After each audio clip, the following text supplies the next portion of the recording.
Hello friends, मैं हूं doctor Shivani Shah, Radha hospital and Candor IVF centre से practising gynaecologist and infertility specialist. जैसा कि मैंने अपने पिछले वीडियो में बताया था, इस वीडियो में हम बात करेंगे पीसीओडी और उसके डाइट के बारे में।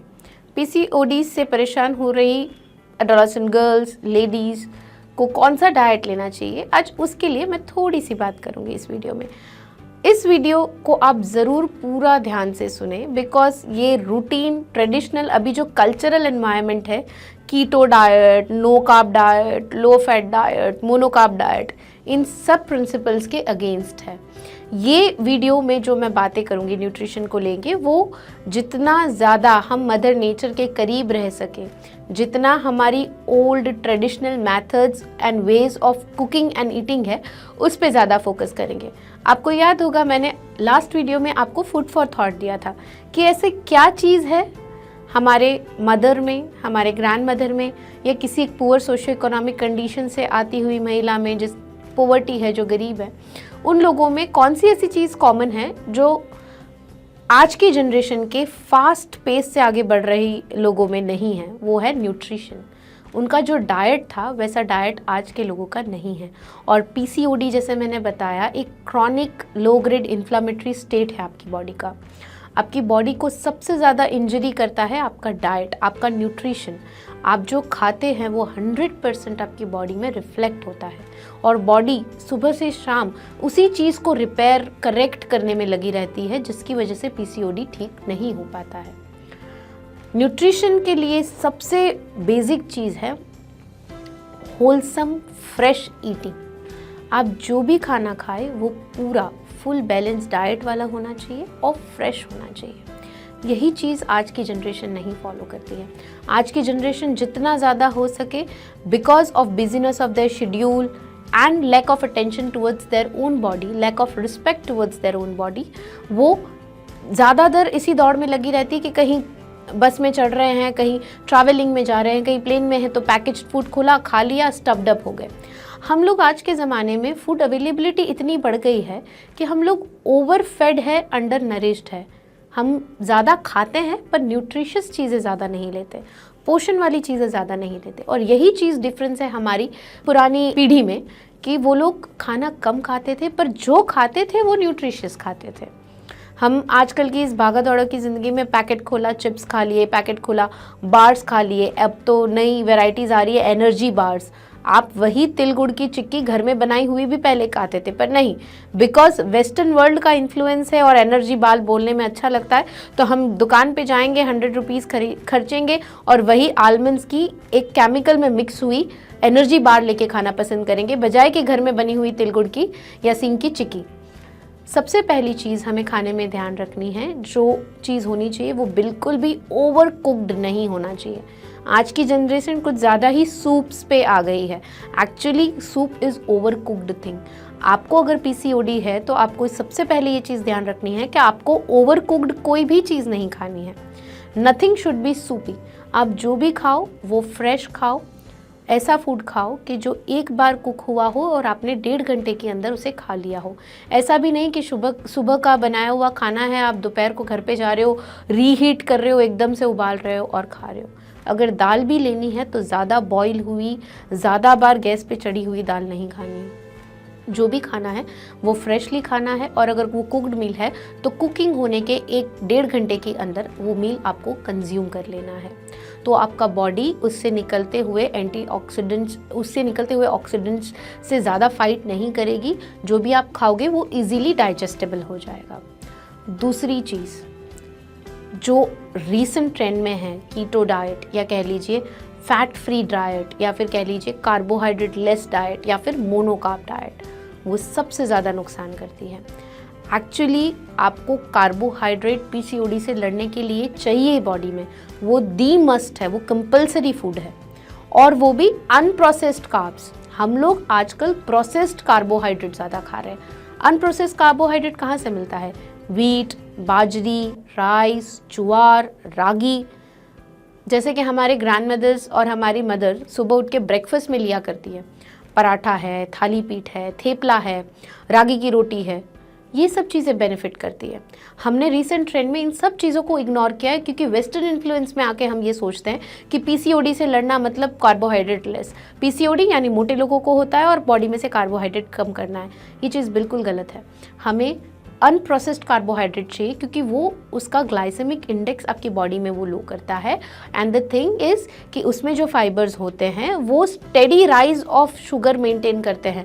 एकदम से आपका शुगर नहीं आ जाएगा जैसा वो कीटो वाली सैंडविच में होता है कि आपने खाया और एकदम से ब्लड शुगर हाई हो गया और जो अल्टीमेट इंसुलिन सेंसिटिविटी इशू है पीसीओडी का वो वैसा का वैसा रहा। होल ग्रेन्स आपकी बॉडी में एक slow and steady rise of glucose करते हैं जिससे बॉडी ज़्यादा बेहतर एडजस्ट कर पाती है। सो आपको होल ग्रेन्स खाने हैं। Third thing, protein rich diet यानी ओनली सैलड्स, जो आजकल की जनरेशन करती है। सुबह से शाम ओनली सैलड्स एंड सैलड्स। हमें प्रोटीन्स चाहिए, पर कैसा प्रोटीन्स? जो दाल में है, जो स्प्राउट्स में है, जो सिर्फ कटे हुए सैलड्स में नहीं है। फ्रेश खाने का मतलब ये नहीं है कि कटा हुआ सैलड ही खाए रोज़। फ्रेश खाने का मतलब ये है जो भी फूड है वो फ्रेशली कुक्ड होना चाहिए। वो प्रिपेयर्ड फूड हो तो भी फ्रेश 1 से 1.5 घंटे के अंदर जो कंज्यूम कर लिया जाए। तो आपको बहुत ज़रूरी है दाल, पनीर या फ़िश, अगर आप नॉनवेज खाते हैं तो फ़िश है, एग्ज़ है। इन सब चीज़ों से आपको जो प्रोटीन मिलता है वो आपको लेना ज़रूरी है। बिकॉज आपकी ओवरी का जो एनवायरनमेंट है, जो मेंटेन करते हैं फॉलिकुलर स्टिमुलेटिंग हार्मोन या ल्यूटिनाइजिंग हार्मोन, ये सब हार्मोन्स है, ये अल्टीमेटली प्रोटीन से डिराइव्ड होते हैं। तो अगर आपकी बॉडी में फ्रेश प्रोटीन इनटेक होगा तो ये हार्मोन्स ज़्यादा अच्छी क्वालिटी के बनेंगे और आपकी ओवरीज को उतना नेचुरल न्यूट्रल एनवायरनमेंट दे पाएंगे। उसके बाद लोगों का एक अभी ट्रेंड है कि फैट फ्री खाना, मतलब बिल्कुल फैट को नहीं छूते, घी बिल्कुल नहीं खाते हैं। ये चीज़ बहुत गलत है। आपको बार बार फ्राई किया हुआ ऑयल, जिस ऑयल में बार बार बर्गर की पेटीज बार बार फ्राई की जाती है, टिक्की फ्राई की जाती है, वो ज़्यादा नुकसान करता है। अगर आपने रोटी पे 2 चम्मच घी लगा के खाया तो वो आपके बॉडी को बेनिफिट ही करता है। सो फैट भी हमारी बॉडी का बहुत इंपॉर्टेंट कंस्टिट्यूएंट है क्योंकि vitamin A, vitamin D, vitamin E, vitamin के, ये फैट सॉल्यूबल विटामिन है और इनके एब्जॉर्प्शन के लिए बॉडी में घी का होना बहुत ज़रूरी है। अगर आप वेस्टर्न कंट्रीज़ के कल्चर को देखोगे तो वो अभी इंडियन एंशिएंट फूड हैबिट्स को अपना रहे हैं। हमारा जो एंशिएंट फूड हैबिट है वो प्रूवन है, पर हम ही ने उससे नज़र फेर ली है क्योंकि हमारे लिए कोई भी चीज़ अगर वेस्टर्न इन्फ्लुएंस से आती है तो उसे हम सही मानते हैं। सो घी आपके लिए बहुत ज़रूरी है। कोकोनट, आप जिस रीजन में रहते हैं, जैसे साउथ के रीजन पसंद करते हैं कोकोनट ऑयल को, वेस्टर्न साइड के रीजन पसंद करते हैं ग्राउंडनट को या तिल के तेल को, नॉर्थन स्टेट्स के जो नॉर्थन रीजन के जो स्टेट्स हैं वो प्रेफर करते हैं मस्टर्ड ऑयल, सरसों के तेल को। आप जिस रीजन में रहते हो, आपके यहाँ जो सीजनल एंड रीजनल ऑयल है वही चीज़ आपको कंज्यूम करना चाहिए क्योंकि आपके इंटेस्टाइन भी उसी एनवायरनमेंट, उसी क्लाइमेट से एडप्टेड होते हैं। आपको ज़रूरी नहीं है महंगा खरीदा हुआ ऑयल, ऑलिव ऑयल ही खरीद के उसमें खाना बनाना और खाना।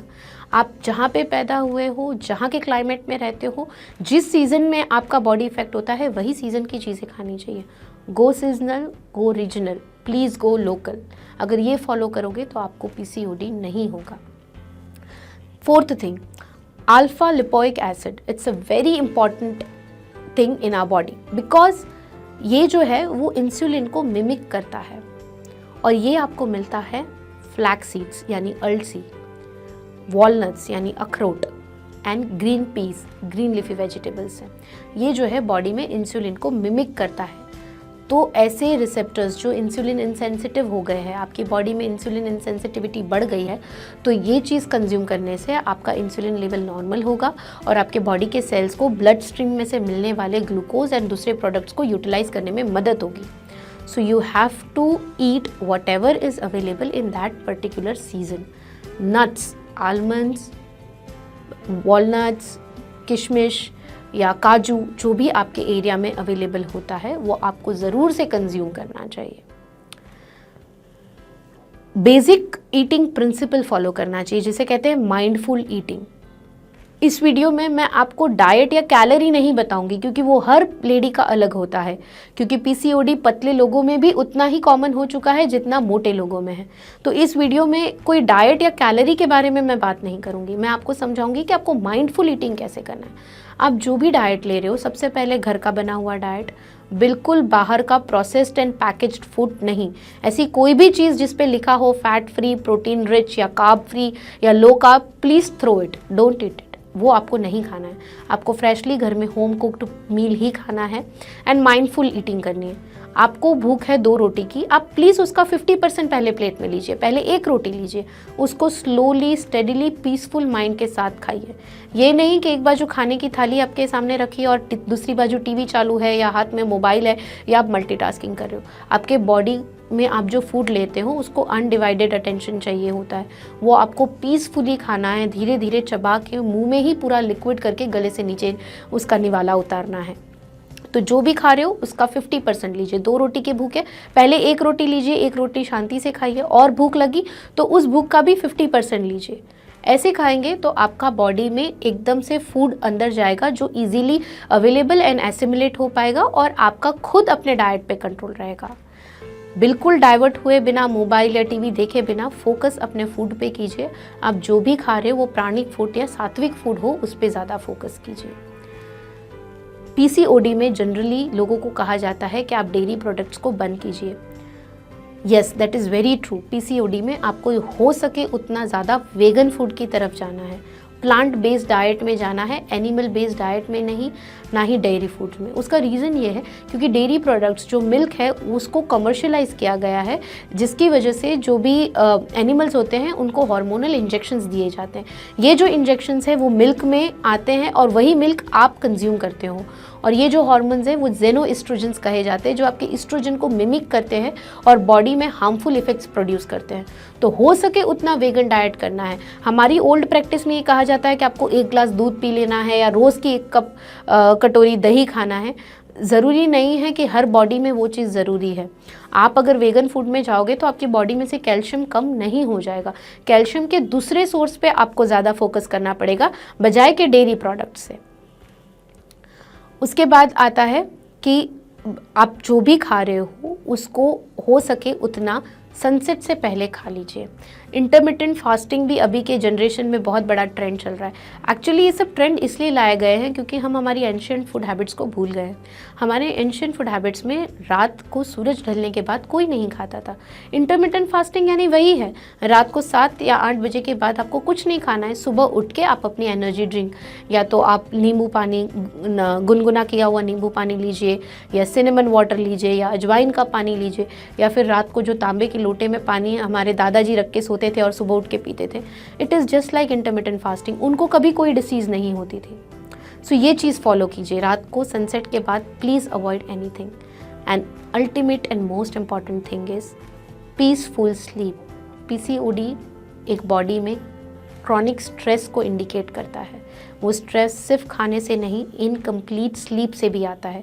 आपकी बॉडी सुबह से शाम काम करके थक जाती है, उसको रात को एक रिजुविनेशन का पीरियड चाहिए होता है। जब वो चाहती है, आपकी बॉडी चाहती है कि आपका माइंड भी एकदम पीस हो। आपको सोना यानी थक के सोना नहीं है, आपको मेडिटेटिवली सोना है। आपकी स्लीप भी एक मेडिटेशन के हिसाब से होनी चाहिए कि आप सुबह उठो तो हो सके उतने कम ड्रीम्स हो, आप उठो तो इवन 6 आवर्स की स्लीप के बाद भी आप फ्रेश हो। आपकी बॉडी जितनी मेडिटेटिव स्लीप को लेगी उतनी ज़्यादा वो रिजुविनेट होगी, उतनी ज़्यादा वो स्ट्रेस से बाहर निकल पाएगी। आशा करती हूँ इस वीडियो में फूड एंड पीसीओडी को लेके बहुत सारे ऐसे मिथ्स होंगे जो आपको सॉल्व हुए होंगे। इसके बाद के वीडियो सीरीज़ में हम बात करेंगे PCOD and exercise. And exercise में भी हम सबसे ज़्यादा फोकस करेंगे रूटीन में आप कौन कौन से योगासन कर सकते हैं। इस चैनल को सबसे ज़्यादा लाइक करें, शेयर करें, सब्सक्राइब करें, और आप और कोई भी जानकारी लेना चाहते हैं तो नीचे के कमेंट बॉक्स में ज़रूर से लिखें। Thank you.